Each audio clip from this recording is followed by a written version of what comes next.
I read that you went to Shreveport to check out 50 Cent G Unit film. 50 Cent's the GOAT, bro. If 50 asks me, I'm pulling up.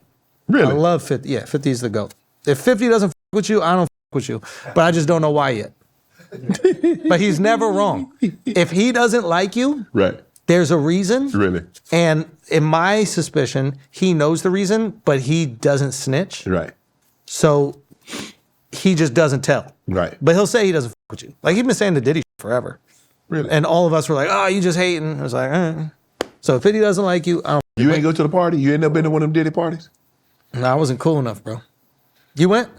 Bro, I just got on like a year and a half ago, bro. No. That's what everybody says, right? I did. I'm supposed to act like you're not a 3-time Super Bowl champion going to Diddy parties. They ain't got invited nowhere. Yeah, all right. You probably would have went to Epstein's Island. Nah. Shannon.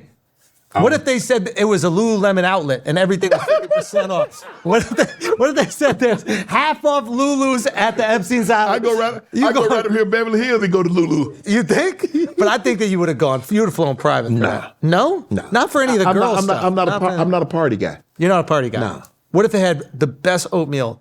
What if every morning it was the best oatmeal you've ever had in your life? I'm good. You never went to one freak out? Not one. Nothing? Nah. Or Freaknik? What is it? Oh, Freaknik. I was at Freaknik. Now, hold on. That's a whole different story. Freaknik is 10 times crazier than Freaknik is a whole different story now. That's 10 times crazier than a Diddy party. That's a whole different Tell animal. me about the Freaknik, man. Yeah, Freaknik was like that. Was it crazy or what? Ooh, was it crazy?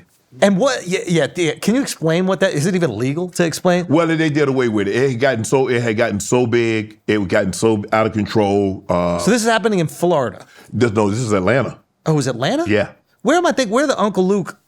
Oh, that was Daytona. That was Black College Beach Week. But Uncle Luke came to Freaknik too. Uncle Luke, yeah. Okay. Yeah. And what happens? It's just shut it down.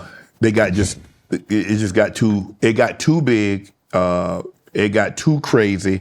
They were just like, you ended up, businesses had to shut because people were not, they didn't know how to behave, because it was cool when it was just college students. And then it became because grown people started, and guys just started getting disrespectful with the women, and the traffic was gridlocked, and people started complaining, and they just like... Bro, you know what's funny? The same thing happened to White Freaknik, which is spring break. Yeah. And where was that at? Where'd y'all have They was doing it in Cancun, and they were doing it in a bunch of places. Oh, yeah, the MTV, yeah. Yeah, the MTV. And I remember I was working for MTV back in the day. I hosted like the last ever spring break, and I knew it was over because the sponsors were like Kmart.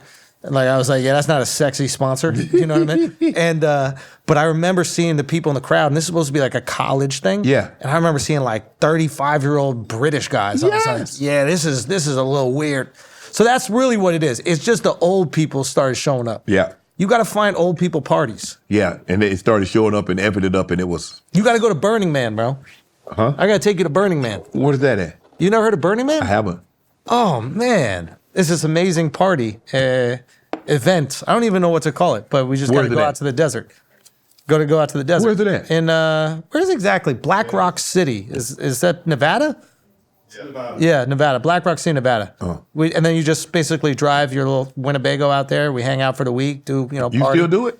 I've gone a few times. I might go back this year. I got to talk to the wife, We got to negotiate these things. So I guess it's for older people. Diddy used to go there a lot, actually. No, I'm good. No, but it's not his thing. But he did go there. We try to distance ourselves from that. But I didn't go to any Diddy parties at Burning Man.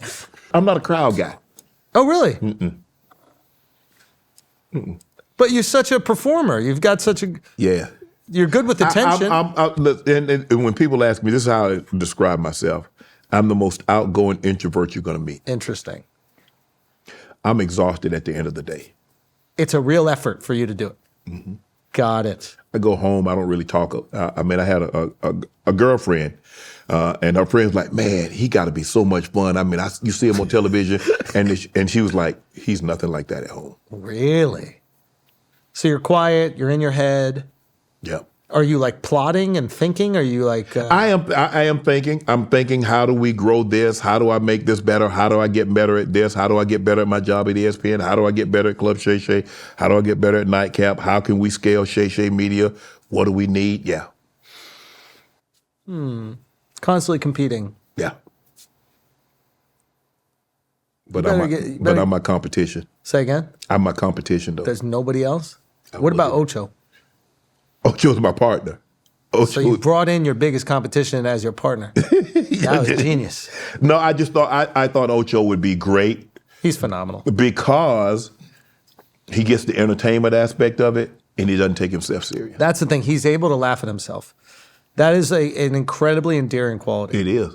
It is. Yeah, I think that's, and it's very rare.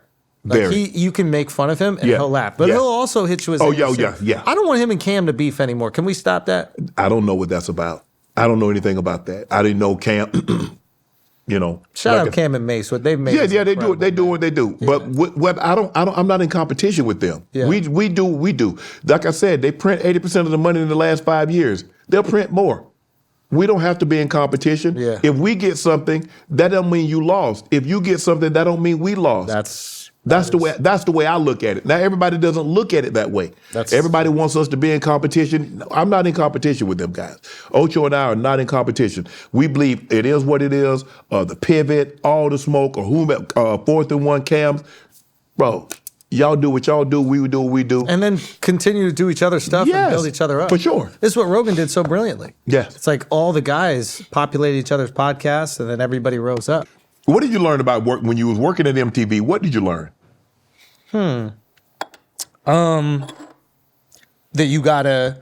Oh, I learned a lot of things. I learned like how to kind of behave on set.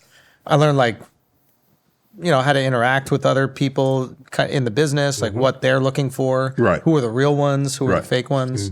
Like I met some real friends there. I met Charlemagne there. I met Lil Duval there. Like mentors. Right. Like, Duval is like this huge mentor for me. Everything that I've done in stand-up is based on something that Lil Duval's already done.